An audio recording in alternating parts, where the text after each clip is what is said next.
which would have an impact on his state. If that's what it takes in order for us to get our fiscal house in order, I truly believe most of the people across the state of Montana would support that. The View from Big Sky Country in about 15 minutes.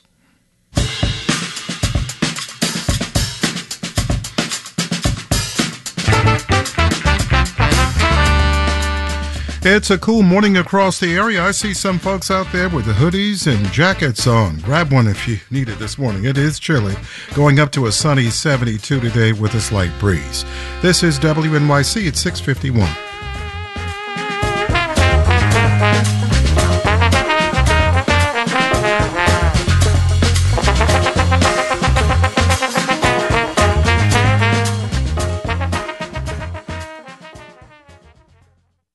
Support for WNYC comes from Bank of America, offering access to resources and digital tools designed to help local to global companies make moves for their businesses. Learn more at bankofamerica.com/banking for business. Are you a WNYC monthly sustaining donor? Thank you. We know your membership is important to you, and it's important to WNYC. If your credit card was recently reissued, please take a moment to update your information online at WNYC.org/update or give us a call at 888-376-WNYC. Better yet, use your checking account and you won't have to worry about expired or replaced cards again. Thank you for helping WNYC thrive. The future of interest rates. Marketplace Morning Report is supported by Palo Alto Networks. Palo Alto Networks delivers what's next in cybersecurity innovation to protect today's digital way of life. Learn more at paloaltonetworks.com. And by Amazon Business, helping provide a smarter, easier way to get the supplies businesses need to thrive. Amazon Business, your partner for smart business buying. From Marketplace, I'm Sabri Benishore, in for David Brancaccio. The Federal Reserve has met and decided to do nothing. As expected, interest rates won't be going up for now. Emphasis on for now. The new question is, where do we go from here? Where's the economy going? Where are interest rates going down the road? The Fed laid out economic projections and a rough roadmap to get the country back down all the way to its goal of 2% inflation. But there will be challenges along the way, as Marketplace's Nancy Marshall-Genzer reports. Fed Chair Jerome Powell was almost cheerful at yesterday's press conference. After all, things are looking pretty good. Inflation is moving down toward the Fed's 2% target. The tight labor market seems to be easing, and the economy is growing more than expected, pushed along by consumer spending. Powell told me this is all good news, and the Fed can always raise interest rates to cool things off if it looks like the economy might overheat. If the economy comes in stronger than expected, that just means we'll have to do more in terms of monetary policy to get back to 2%, because we will get back to 2%. That is 2% inflation. And in the economic projections released yesterday, a majority of Fed officials did pencil in another interest rate hike this year, along with stronger economic growth. Powell says the Fed now has the luxury to stand pat on interest rates and just see what happens.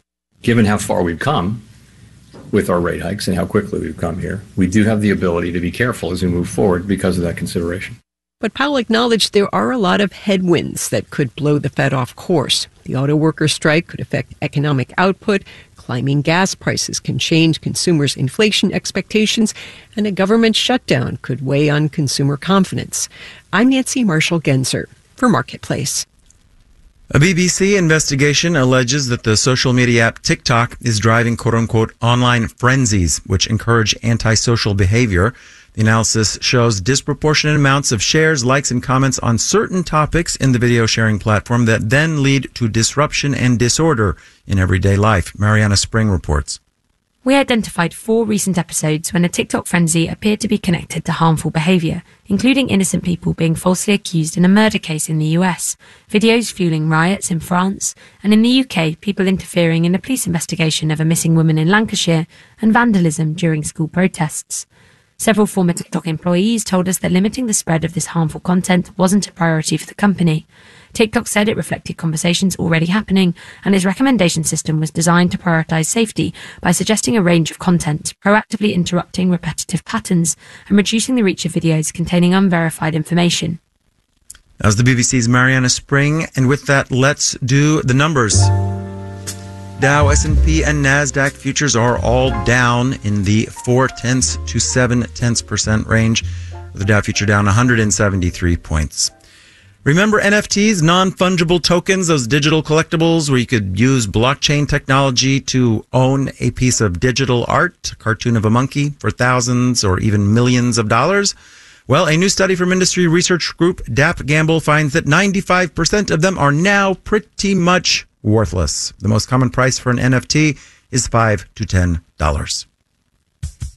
Marketplace Morning Report is supported by Otter.ai. If someone's late to the meeting, there's no worries. Otter's AI-powered meeting assistant takes live notes and now answers questions like, what were the action items? Learn more at Otter.ai. And by C3 AI. C3 Generative AI provides ChatGPT enterprise search that is verifiable, secure, and accurate across all enterprise data. C3.ai. This is enterprise AI. We've been taking a look at tipping this week. In the U.S., the standard amount for tip has drifted upwards over the past few years, and people are nudged in new ways to add a gratuity. Those little tipping screens pop up even for takeout meals. Even self-checkout machines sometimes request tips. Today, we are taking a look at how things are done in the UK. Here's the BBC's Elizabeth Hodson. To tip or not to tip? That's often a tricky question for Brits because tipping is still generally seen as optional. Jane Pendlebury is the CEO of HOSPA, an organisation for hospitality industry workers. Most people expect to tip when they have had a meal in a restaurant. If they were serving themselves or they were up at a counter picking something up, then I don't think there would be any expectation for a tip. In restaurants, the standard tip is around 10%, but people won't leave any extra if they think the service hasn't been good enough. Taxi drivers don't expect a tip, but sometimes people will say keep the change when they pay with a bill. And of course, tips are now built into ride-sharing apps like Uber. Cheers, mate.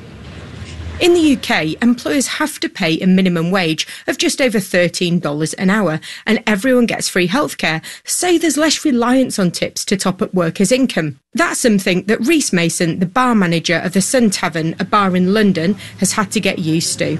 If you're out with a couple of your friends, you just want to have a couple of pints, don't expect you to tip.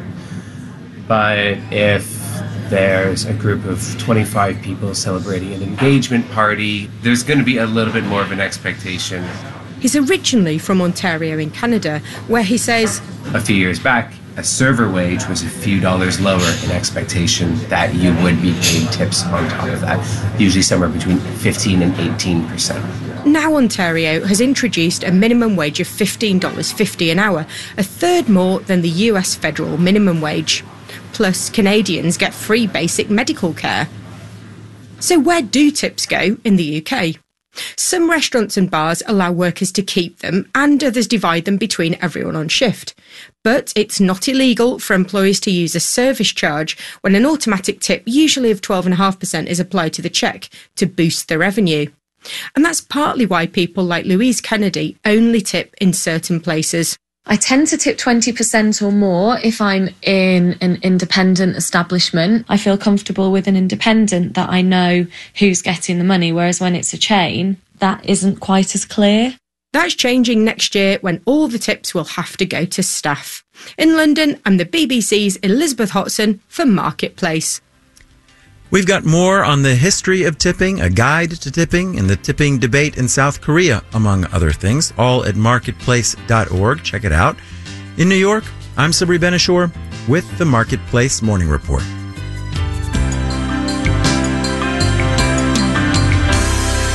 From APM, American Public Media.